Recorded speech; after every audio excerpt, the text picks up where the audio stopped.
हूं प्रियंका संभव और आज मैं आपके लिए डिकोड करने वाली हूं सरकार की पेंशन स्कीम अटल पेंशन योजना को। आप इसके बारे में कितना जानते हैं? है तो बड़ी अच्छी स्कीम। आप इसमें पैसे कंट्रीब्यूट करते रहिए और रिटायरमेंट के बाद आपको पेंशन मिलती रहेगी। लेकिन क्या आप जानते हैं ये सबके लिए नहीं है, ये कुछ खास तबके के लोगों के लिए है। और मुझे लगता है जिन तबके के लोगों के लिए है उन तक इस स्कीम की जानकारी पहुंचाने की जिम्मेदारी मेरी और आपकी है। तो इस स्कीम के लिए कौन एलिजिबल है, इस सवाल का जवाब देते हैं एक कहानी के जरिए। और ये कहानी है भूपाली की, जो अनाज मंडी में काम करते हैं। रोज कमाते हैं, रोज खाते हैं। जब तक शरीर साथ दे रहा है तब तक भारी भारी जो सामान है उठा करके उनका गुजर बसर चल रहा है।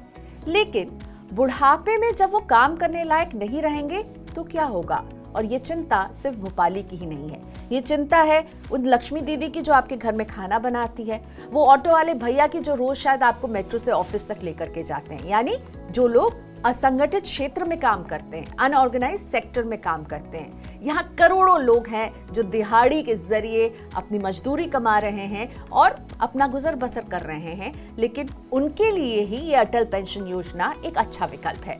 सरकार ने इन्हीं की चिंता दूर करने के लिए अटल पेंशन योजना की शुरुआत की थी। और अच्छी बात यह है कि अब भूपाली और लक्ष्मी दीदी जैसे लाखों लोग अटल पेंशन योजना से जुड़ रहे हैं। सरकार ने गरीब और असंगठित क्षेत्र से जुड़े लोगों को सामाजिक सुरक्षा के दायरे में लाने के लिए मई 2015 को अटल पेंशन योजना की शुरुआत की थी। पेंशन फंड रेगुलेटर पीएफआरडीए के 28 सितंबर 2024 के डेटा के अनुसार अटल पेंशन योजना में खाता धारकों की संख्या 7 करोड़ के पार चली गई है। और चालू वित्त वर्ष के पहले 6 महीने में इस योजना से 60 लाख नए लोग जुड़े हैं। इसका मतलब ये हुआ कि एपीवाई में हर महीने औसतन 10 लाख और रोजाना 33,000 से ज्यादा लोग शामिल हो रहे हैं। 10वें साल में प्रवेश कर रही इस योजना में मैनेज की जा रही धनराशि है 41,120 करोड़ रुपए। तो चलिए अटल पेंशन योजना को और क्लोजली समझते हैं कि क्या क्या दायरा है, क्या नियम है और कितनी पेंशन आपको मिल सकती है। अटल पेंशन योजना केंद्र सरकार की प्रमुख सामाजिक सुरक्षा योजना है और इस योजना को खासकर गरीबों और असंगठित क्षेत्र के कामगारों को 60 साल की उम्र के बाद निश्चित और गारंटीड पेंशन देने के लिहाज से डिजाइन किया गया है। 18 से 40 साल के भारतीय नागरिक योजना का लाभ उठा सकते हैं और जो अटल पेंशन योजना के मेंबर्स होंगे उन्हें 60 साल की उम्र पार करने के बाद पेंशन मिलने लगेगी। खाता खुलवाते समय इस योजना में आप 1,000 रुपए से 5,000 रुपए महीने की पेंशन का ऑप्शन चुन सकते हैं। यानी आप ये तय कर सकते हैं कि आप जब 60 साल के होंगे तो आप 1,000 रुपए की पेंशन पाना चाहते हैं या 5,000 रुपए की। निवेशक को 60 साल के बाद कितनी पेंशन मिलेगी ये वो पहले से तय करेगा। और कितनी पेंशन मिल सकती है ये इस बात पर भी निर्भर करेगा कि खाता धारक की उम्र कितनी है और उसी हिसाब से उन्हें प्रीमियम अदा करना होगा। जैसे कि अगर आप 18 साल की एज में इस निवेश को शुरू करते हैं तो 60 साल की उम्र के बाद 5,000 रुपए महीने की पेंशन के लिए 210 रुपए हर महीने आपको जमा करने हैं। यानी रोजाना 7 रुपए आपको बचाने होंगे। इसी तरह अगर आप 1,000 रुपए की पेंशन चाहते हैं तो 42 रुपए का कंट्रीब्यूशन करना होगा। 2,000 रुपए की पेंशन के लिए 84 रुपए का योगदान होना चाहिए। 3,000 रुपए की पेंशन के लिए 126 रुपए और 4,000 रुपए की पेंशन के लिए 168 रुपए महीने जमा करने होंगे। जैसे जैसे उम्र बढ़ेगी उसी के हिसाब से प्रीमियम भी बढ़ता जाएगा।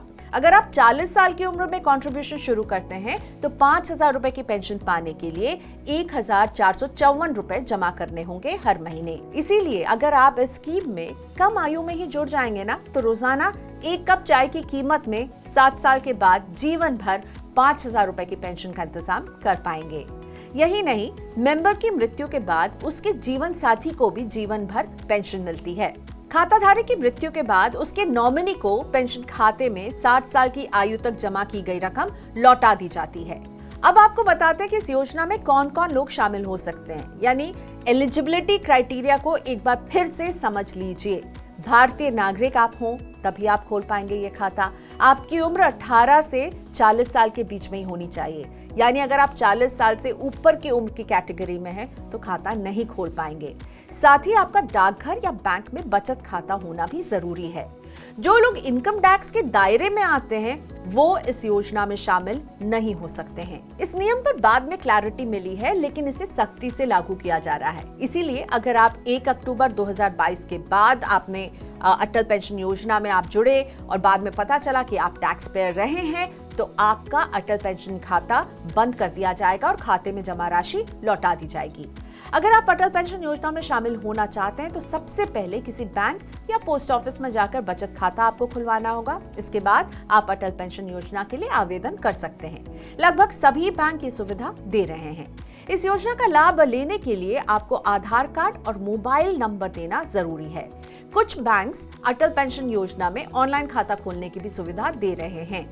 आपको अपनी प्रीमियम की राशि चुननी होगी और वही तय करेगी कि आप जितनी प्रीमियम दे रहे हैं आपको रिटायरमेंट के बाद कितने पैसे जो हैं आपके अकाउंट में आएंगे, यानी आपको पेंशन के तौर पर मिलेंगे। जब आप प्रीमियम की राशि तय कर लेंगे तो हर महीने आपके खाते से ये पैसे कटते रहेंगे। तो चाहे भोपाली की बात हो या कोई और अनऑर्गेनाइज सेक्टर से जुड़ा शख्स हो, बुढ़ापे में नियमित आय पाने के लिए अटल पेंशन योजना उनके लिए एक बहुत अच्छी स्कीम है। हर महीने 100-200 रुपए बचाना है कोई बहुत मुश्किल काम नहीं है। अगर आपकी पक्की नौकरी नहीं है, दिहाड़ी मजदूरी करते हैं, इनकम टैक्स के दायरे में नहीं है, तो अटल पेंशन योजना को जरूर समझें और इसमें खाता खुलवाएं।